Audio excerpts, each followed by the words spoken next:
If God is for us, who can be against us? That was me to my sweetie pie Julie yesterday. And can you believe it showed up today by my prayer altar, my new God tree, guys.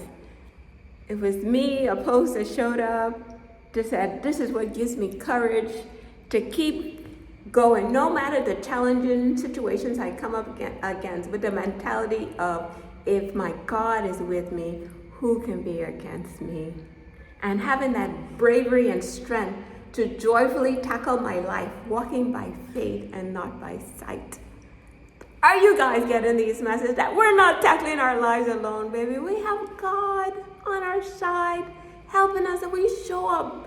I promise you, doing the best of your abilities in the physical realm. God is at work in the spiritual realm, fighting on our behalf. That we can't have this mentality, guys. If our God is with us, who can be against us? And just walking with this friendship, the greatest friendship ever. Nothing better than this. I told Jules that we can count everything else as rubbish compared to this knowledge of knowing that you have God, that you're walking with Him. I said, Jules, what your mama's gonna do is what you taught me. We're gonna alchemize everything. So that means we can take all the bad and we can alchemize it and turn it into something good. Okay, so alchemy is turning the negative situation of our lives and turning it around for good. So I say, Jules, this situation here, these people are against me, but no problem. If God is for you, who could be against you? You could have the whole world against you, but once you know you have God with you, no problem. So the disappointments are over here. I say, Julie, no problem. The disappointments will come. That's just a part of life. You use them as a bridge to get closer to God. And nothing better when you get closer to God. So I use all the disappointments. I go run into God. God, what is this? What is this? And God will figure out all these ways to make me aware of His invisible presence with me, man. No doubt whatsoever. Like Friday, recording a video, and I'm telling you guys about the same grace that God gives us that He wants us to extend to others, right?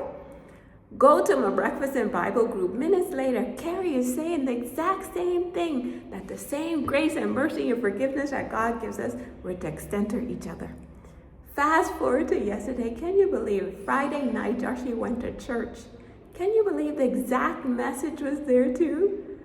That we are to extend the same grace that God gives us to each other. So no way, no how all of this lined up on this loan. It just God again, making us all aware of His invisible presence as always with us. So the love that He gives us when we mess up, because we're all just human.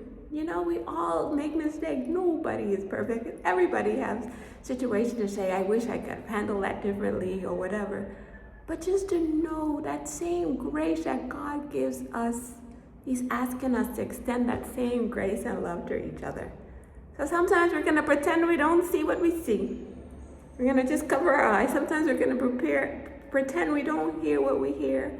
And we just ask God for His wisdom and His guidance in every situation.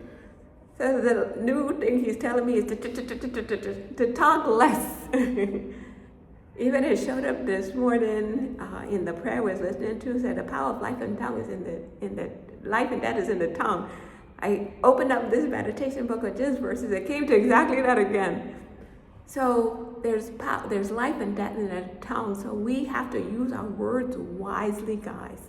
So the important thing that my bro Kerry taught me, he said the most important relationship in life is our relationship with God, and then our relationship with people. So our relationship with God will give us the wisdom on how to deal with the relationships with the people, because we need people, guys. Let's be honest. We can't do this life alone, right? So the wisdom is how we're going to get through life as best as possible, navigating through difficult situations and people and all these different relationships that we need, guys.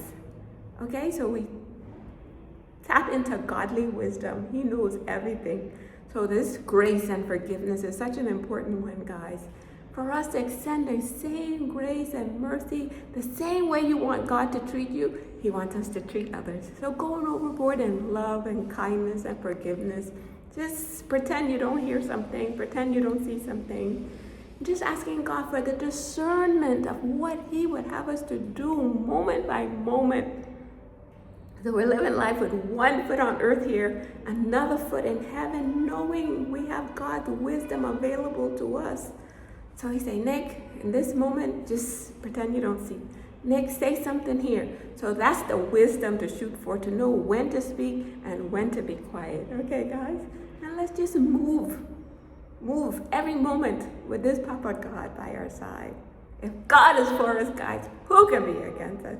Just walk knowing you have his invisible presence backing you up every single moment. And talking to him, using your discernment, this feeling, how to navigate. Okay, God, what do we do here?